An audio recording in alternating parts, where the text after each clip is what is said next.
CPM-ന്റെ തെറ്റുതിരുത്തൽ നയരേഖയ്ക്ക് മുന്നോടിയായുള്ള മേഖലാ സമ്മേളനങ്ങൾക്ക് നാളെ തുടക്കം. സംസ്ഥാനത്ത് 4 മേഖലാ സമ്മേളനങ്ങളാണ് CPM സംഘടിപ്പിക്കുന്നത്. കൂടുതൽ വിവരങ്ങൾ ഡി ബിനോയ് നൽകും. ബിനോയ്, കേന്ദ്ര കമ്മിറ്റിയുടെ റിപ്പോർട്ടിംഗ് ആണോ മേഖലാ സമ്മേളനങ്ങളുടെ അജണ്ട? ആരൊക്കെയാണ് പങ്കെടുക്കുന്നത്?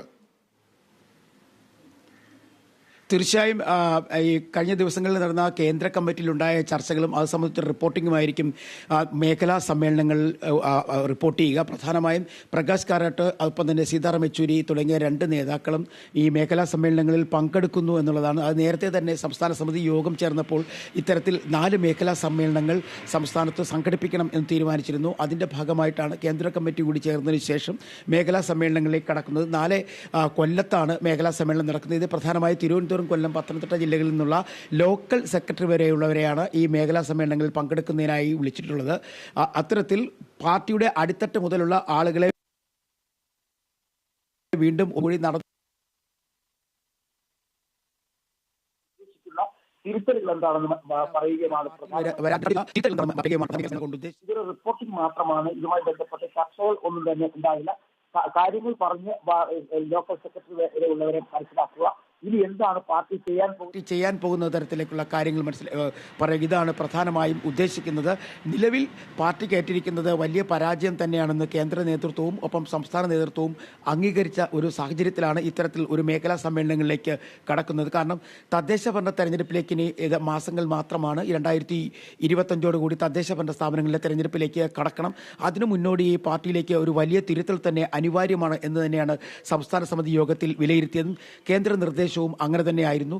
ഭരണവിരുദ്ധ വികാരം സംസ്ഥാനത്ത് ഉണ്ടായി എന്നുള്ളത് സംസ്ഥാന സമിതി അംഗീകരിച്ചതിനൊപ്പം തന്നെ കേന്ദ്ര കമ്മിറ്റിയിൽ എത്തിയപ്പോഴേക്കും അത് മാറ്റമില്ലാതെ മുതിർന്ന നേതാക്കൾ പോലും അത് അംഗീകരിക്കുന്ന തലത്തിലേക്ക് കാര്യങ്ങൾ നീങ്ങി.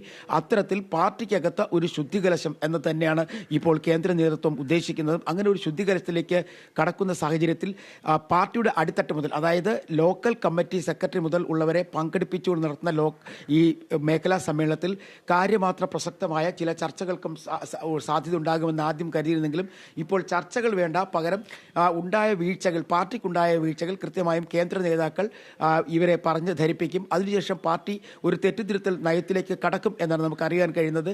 ഈ മാസം 19, 20, 21 തീയതികളിലാണ് സംസ്ഥാന സമിതി യോഗം വീണ്ടും ചേരുന്നത്. അവിടെ വെച്ച് തെറ്റുതിരുത്തൽ നയരേഖ തയ്യാറാക്കി അവതരിപ്പിക്കും. തൊട്ട് പിന്നാലെ ജില്ലാ കമ്മിറ്റികളിലേക്കും തുടർന്ന് ഏരിയ കമ്മിറ്റികളിലേക്കും അതിന് പിന്നാലെ ലോക്കൽ കമ്മിറ്റികളിലേക്കും ഈ നയരേഖ എത്തിച്ച് അതുമായി ബന്ധപ്പെട്ട ചർച്ചകൾ നടത്താനാണ് ഇപ്പോഴത്തെ കേന്ദ്ര നേതൃത്വത്തിൻ്റെയും കേന്ദ്ര കമ്മിറ്റിയിലും എടുത്ത തീരുമാനങ്ങൾ. എന്തായാലും പാർട്ടി വലിയൊരു തെറ്റുതിരുത്തൽ നയത്തിലേക്ക് കടക്കുന്നു എന്ന് തന്നെ നമുക്ക് പറയാൻ കഴിയും. പാർലമെന്റ് തെരഞ്ഞെടുപ്പിൽ വലിയ തരത്തിലുള്ള വിജയമാണ് CPM പ്രതീക്ഷിച്ചിരുന്നത്. ഏകദേശം 8 മുതൽ 12 സീറ്റ് വരെ കേരളത്തിൽ പ്രതീക്ഷിച്ചിരുന്നു. അതിനെല്ലാം വലിയ തിരിച്ചടിയായി കേവലം ആലത്തൂരിൽ നിന്ന് മാത്രം ഒരു CPM നേതാവിനെ വിജയിപ്പിക്കാൻ കഴിഞ്ഞുള്ളൂ. ഇത് പാർട്ടി മനസ്സിലാക്കുന്നത് പാർട്ടിയുടെ അടിസ്ഥാന വോട്ടുകൾ അല്ലെങ്കിൽ അടിസ്ഥാന വർഗവും ഈഴവ സമുദായവും പാർട്ടിയിൽ നിന്നും അകർന്നിരിക്കുന്നു എന്നുള്ളത് വളരെ വ്യക്തമായി മനസ്സിലാക്കിയിരിക്കുന്നു. ഇതുമായി ബന്ധപ്പെട്ട് നടത്തിയ ഒരു സംസ്ഥാന സമിതി യോഗത്തിൽ ജില്ലാ കമ്മിറ്റിയിൽ നിന്നുള്ള ജില്ലാ സെക്രട്ടറിമാർ അവതരിപ്പിച്ച റിപ്പോർട്ടുകൾ ഇത് വ്യക്തമായി പറഞ്ഞിരുന്നു. ആ റിപ്പോർട്ടുകളുടെ കൂടി അടിസ്ഥാനത്തിൽ തന്നെയാണ് പിന്നീട് തെറ്റുതിരുത്തൽ നയരേഖ വേണം എന്ന കാര്യത്തിലേക്ക് പാർട്ടി നീങ്ങിയതും. അങ്ങനെ ഒരു തെറ്റുതിരുത്തൽ നയരേഖയിലേക്ക് പാർട്ടി കടക്കുകയാണ്. എന്തായാലും തദ്ദേശ ഭരണ സ്ഥാപനങ്ങളിൽ തെരഞ്ഞെടുപ്പിന് തൊട്ടു പിന്നാലെ എത്തുന്നത് അസംബ്ലി തെരഞ്ഞെടുപ്പാണ്, നിയമസഭാ തെരഞ്ഞെടുപ്പാണ്. നിയമസഭാ തെരഞ്ഞെടുപ്പിലും ഈ രീതിയിൽ മുന്നോട്ട് പോവുകയാണ്, അല്ലെങ്കിൽ പാർട്ടി ഈ തരത്തിൽ മുന്നോട്ട് പോവുകയാണെന്നുണ്ടെങ്കിൽ കനത്ത പരാജയം ഏറ്റുവാങ്ങേണ്ടി വരും എന്ന് തന്നെയാണ് മുതിർന്ന നേതാക്കൾ സംസ്ഥാന സമിതിയിലും കേന്ദ്ര കമ്മിറ്റി യോഗത്തിലുമെല്ലാം തന്നെ റിപ്പോർട്ട് ചെയ്തത്. ആ റിപ്പോർട്ടിങ്ങിൻ്റെ അടിസ്ഥാനത്തിൽ കൂടിയാണ് ഇപ്പോൾ മേഖലാ സമ്മേളനങ്ങളിലേക്ക് കടക്കുന്നത്. മേഖലാ സമ്മേളനങ്ങൾ പൂർത്തിയായി കഴിഞ്ഞാൽ പിന്നീട് പാർട്ടി നേരെ സംസ്ഥാന സമിതി യോഗത്തിലേക്ക് പോകും. ആ സംസ്ഥാന സമിതി യോഗത്തിൽ കേന്ദ്ര നേതാക്കളായ പ്രകാശ് കാരാട്ടും സീതാറാം യെച്ചൂരിയും പങ്കെടുക്കുന്നുണ്ട്. മാത്രവുമല്ല, ഇനി സംസ്ഥാനത്ത് നടക്കുന്ന CPM-ന്റെ എല്ലാ തരത്തിലുള്ള സംസ്ഥാന സമിതി യോഗങ്ങളിലും കേന്ദ്ര നേതാക്കളുടെ പങ്കാളിത്തം കൂടി ഉറപ്പാക്കിയിട്ടുണ്ട്. പാർട്ടി നേരത്തെ അങ്ങനെ സാധാരണഗതിയിൽ വളരെ ഗൗരവമുള്ള വിഷയങ്ങളുണ്ടെങ്കിൽ മാത്രമാണ് കേന്ദ്ര നേതാക്കൾ പങ്കെടുക്കുക, അല്ലെങ്കിൽ പ്രകാശ് കാരാട്ടോ സീതാറാം യെച്ചൂരിയോ ഒക്കെ പങ്കെടുക്കുക. എന്നാൽ അതിനെല്ലാം മാറ്റം വരുത്തിക്കൊണ്ട് കേന്ദ്ര നേതൃത്വത്തിലുള്ള ആളുകളെ കൂടി പങ്കെടുപ്പിച്ചുകൊണ്ടുള്ള സംസ്ഥാന സമിതി യോഗങ്ങളായിരിക്കും ഇനി സംസ്ഥാനത്ത് നടത്താൻ ഉദ്ദേശിക്കുന്നത്. അത്തരത്തിലേക്ക് തന്നെയാണ് കാര്യങ്ങൾ പോകുന്നത്. കാരണം തെരഞ്ഞെടുപ്പിന് ശേഷം സംസ്ഥാന സമിതി യോഗവും കഴിഞ്ഞതിന് തൊട്ടു പിന്നാലെ നടന്ന ജില്ലാ കമ്മിറ്റി യോഗങ്ങളിലെല്ലാം തന്നെ പാർട്ടിക്ക് വലിയ തരത്തിലുള്ള ആരോപണങ്ങളാണ് ഉയർന്നു വന്നത്. പ്രത്യേകിച്ചും ഭരണവിരുദ്ധ വികാരം വലിയ രീതിയിൽ സംസ്ഥാനത്ത് അലയടിച്ചു. അത് തന്നെയാണ് ഈ പരാജയത്തിന് വഴിവെച്ചതെന്ന് പറയുന്നുണ്ടായിരുന്നു. മാത്രവുമല്ല BJPക്ക് പ്രതീക്ഷിച്ചതിനപ്പുറത്തേക്ക് വോട്ട് ഉയർത്താൻ കഴിഞ്ഞിരിക്കുന്നു. വലിയ തരത്തിലെ വോട്ട് വർധന BJPക്ക് ഉണ്ടായിരിക്കുന്നു. അത് ഏത് തരത്തിലാണ് ഉണ്ടായത്? അത് കൃത്യമായും ജില്ലാ കമ്മിറ്റിയിൽ ജില്ലാ സെക്രട്ടറിമാർ റിപ്പോർട്ട് ചെയ്തിരിക്കുന്നത് പാർട്ടിക്ക് കിട്ടിയിരുന്ന അടിസ്ഥാന വിഭാഗത്തിൻ്റെയും പാർട്ടി പ്രവർത്തകരുടെയും വോട്ടുകൾ BJPയിലേക്ക് പോയിരിക്കുന്നു. ഇത്തരം ഒരു പ്രവണത മറ്റൊരു സമയത്ത് പോലും ഉണ്ടായിട്ടില്ല. സാധാരണഗതിയിൽ ഒരു സ്ഥാനാർത്ഥിയെ പോലും വിജയിപ്പിക്കാൻ ആവശ്യമായ തരത്തിലുള്ള വോട്ട് BJPക്ക് ഇല്ലാത്ത സാഹചര്യത്തിൽ എങ്ങനെ 70,000-ലധികം വോട്ടിൻ്റെ ഭൂരിപക്ഷത്തോടു കൂടി തൃശ്ശൂരിൽ നിന്നും BJP സ്ഥാനാർത്ഥിയായിരുന്ന സുരേഷ് ഗോപി ജയിച്ച് പാർലമെന്റിലെത്തി? ഇത്തരം വിഷയങ്ങൾ കൃത്യമായി ഇഴകേറിയുള്ള പരിശോധനയാണ് പാർട്ടി നടത്തിയിരുന്നത്. അതിൻ്റെയൊക്കെ അടിസ്ഥാനത്തിലാണ് ഇപ്പോൾ മേഖലാ സമ്മേളനങ്ങളിലേക്ക് പാർട്ടി കടക്കുന്നത്. ബിനോയ്, CPM ഒരു തെറ്റുതിരുത്തൽ കാലത്തിലേക്ക് കടക്കുമ്പോൾ ജില്ലാ ഘടകങ്ങളിൽ, ജില്ലാ കമ്മിറ്റി യോഗങ്ങളിൽ ഉയർന്ന വിമർശനങ്ങൾ ഒരിക്കലും അത് അവഗണിക്കാൻ നേതൃത്വത്തിന് കഴിയുമെന്ന് തോന്നുന്നില്ല. മുഖ്യമന്ത്രിക്കെതിരെ വളരെ രൂക്ഷമായ വിമർശനങ്ങൾ പലയിടത്തും ഉണ്ടായി. കൊല്ലത്തുണ്ടായി, തിരുവനന്തപുരത്തുണ്ടായി. അതോടൊപ്പം തന്നെ കണ്ണൂരിൽ പോലും ഈ മുഖ്യമന്ത്രിയും അതോടൊപ്പം തന്നെ ഈ ശൈലിയും ഒക്കെ വിമർശിച്ച് ജില്ലാ കമ്മിറ്റി അംഗങ്ങൾ രംഗത്തെത്തി. തൃശ്ശൂരിൽ മാത്രമാണ് മുഖ്യമന്ത്രിക്ക് ഒരു പിന്തുണ ലഭിച്ചതായി കാണുന്നത്. ഇത്തരം ജില്ലാ ഘടകങ്ങളിൽ നിന്നുള്ള വിമർശനങ്ങൾ കണക്കിലെടുക്കാതിരിക്കാൻ നേതൃത്വത്തിന് കഴിയുമോ? തീർച്ചയായും അങ്ങനെ തന്നെ നമുക്ക്, കാരണം കണ്ണൂരിൽ, അതായത് മുഖ്യമന്ത്രിയുടെ തട്ടകമായ കണ്ണൂരിൽ നിന്ന് തന്നെയാണ് വലിയ തരത്തിലുള്ള ആരോപണം മുഖ്യമന്ത്രിക്കെതിരെയും ഭരണത്തിനെതിരെയും ഒക്കെ ഉയർന്നു വന്നിരുന്നത്.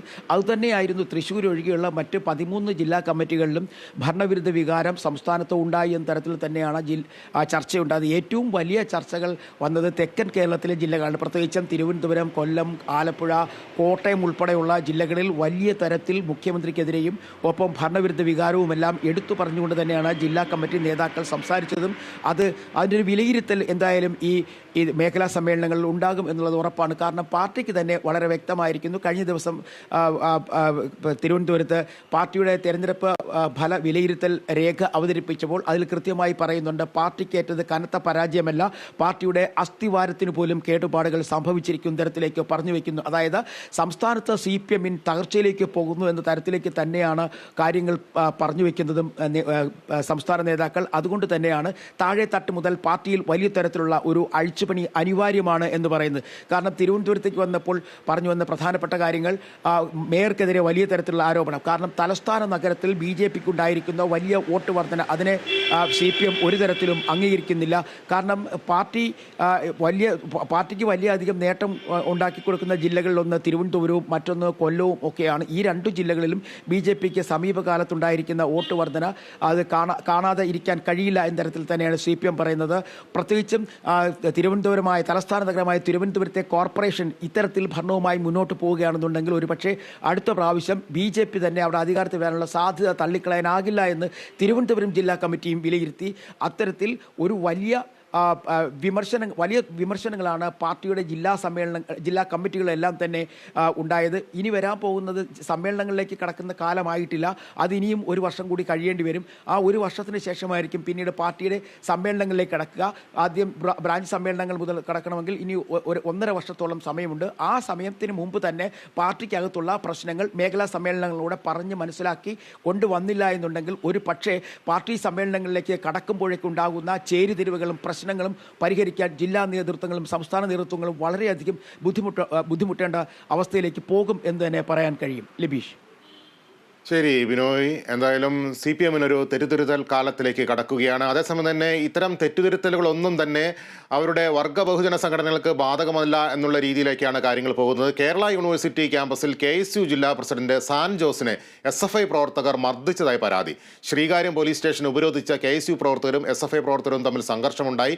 വിവരമറിഞ്ഞെത്തിയ M. വിൻസെന്റ് MLA SFI പ്രവർത്തകർ കയ്യേറ്റം ചെയ്തെന്നും പരാതിയുണ്ട്.